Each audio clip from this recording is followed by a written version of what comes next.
Hi, I'm Mark. In Berlin, 1895, missing a single morning shift could mean losing an entire day's wages, and falling behind on rent within days.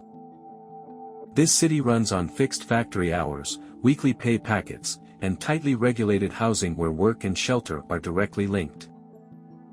Today, we follow one ordinary weekday to understand how Berlin functioned as a system, who it rewarded, who it restricted, and what daily survival required from the people who kept it running.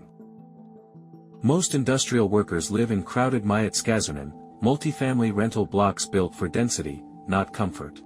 Rooms are rented by the week, often shared by multiple adults and children. Rent is calculated around factory pay schedules.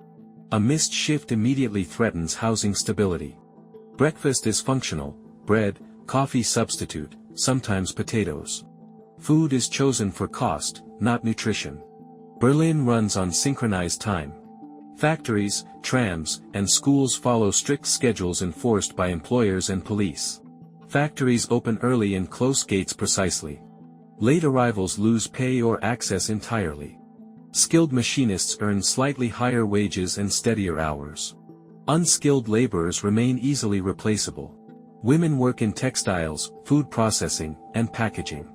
Pay is lower, but their income is essential to household survival. Children supplement income through errands, factory work, or home-based labor. Education competes directly with survival needs. Most workers walk to factories clustered near housing districts. Paid transport is reserved for clerks and managers. Clerks and supervisors begin later, supported by domestic labor. Their stability depends on industrial growth and state employment. Markets operate on predictable delivery schedules tied to rail and cart traffic. Food availability depends on punctual logistics. By mid-morning, Berlin is fully active.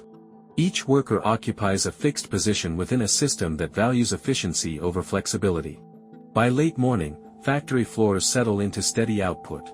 Tasks are repetitive, measured by quotas rather than hours. Most wages are calculated weekly, not daily. This delays financial relief while increasing vulnerability between paydays. Some laborers are paid per item produced. Speed directly determines income, increasing fatigue and injury risk. Outside factories, independent trades fill gaps in the economy.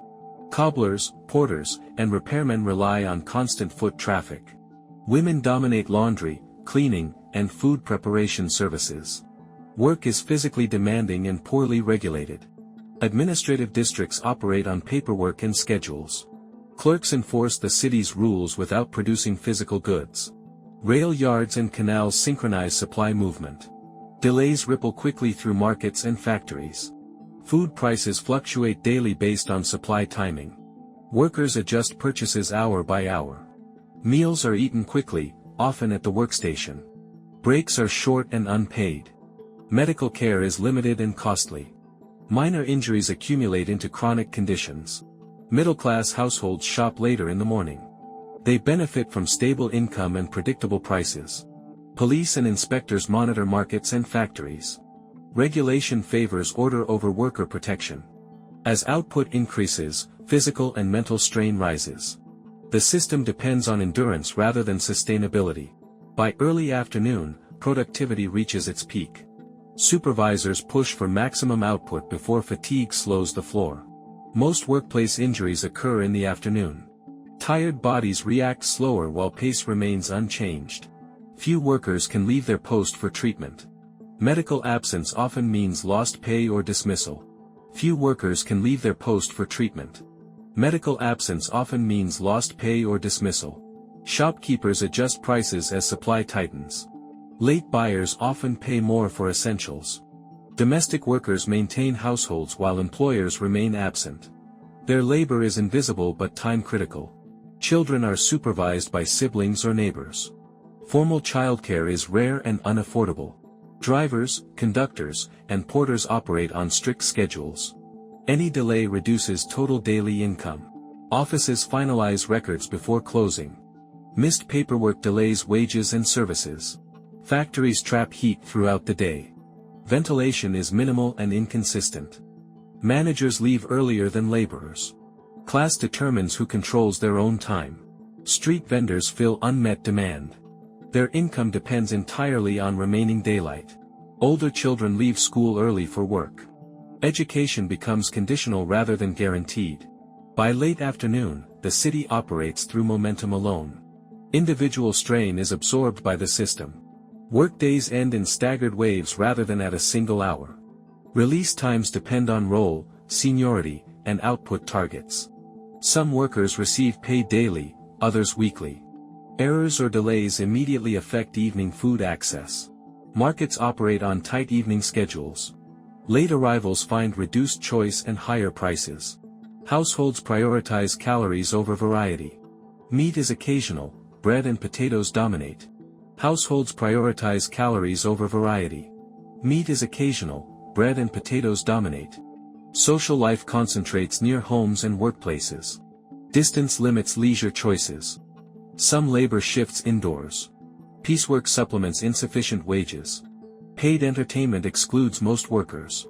Free alternatives rely on shared space and time. Wealthier residents dine later and privately. Time becomes a marker of class. Physical fatigue limits evening productivity.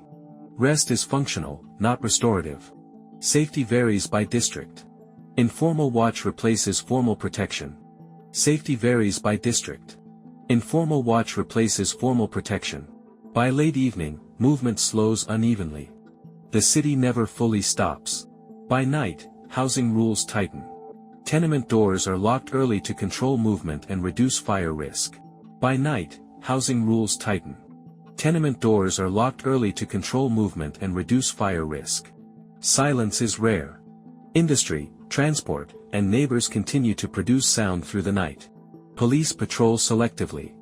Working districts receive surveillance rather than protection. Essential services operate after dark. Cleaners, transport handlers, and guards sustain continuity. Essential services operate after dark.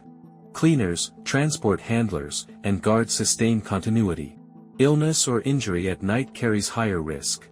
Delayed response compounds hardship. Lighting is limited to reduce cost. Darkness becomes a budget decision. Night compresses social life inward. Interaction retreats to family units or shared rooms. The city does not rest. It recalibrates for the next work cycle. This city demanded punctuality, endurance, and constant adjustment. It rewarded stability and penalized delay. For millions, survival depended not on ambition, but on staying aligned with the city's timing, costs, and limits.